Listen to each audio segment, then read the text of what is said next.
southern Utah until 11 p.m. Mountain Daylight Time.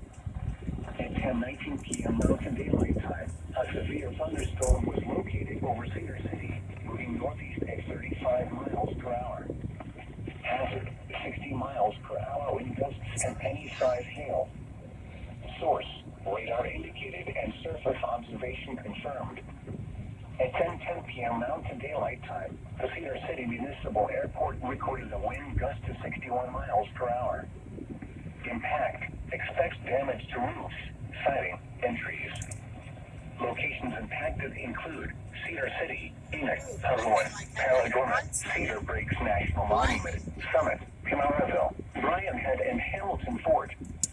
This includes the following highways: Interstate 15 between mile markers 46 and 82. Utah Route 56 between mile markers 43 and 61.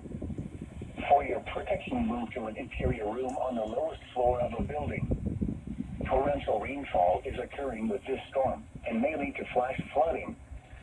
Do not drive your vehicle through flooded roadways. Repeating, a severe thunderstorm warning has been issued until 11 p.m. Mountain Daylight Time for the following counties in Utah, Iron, and Washington.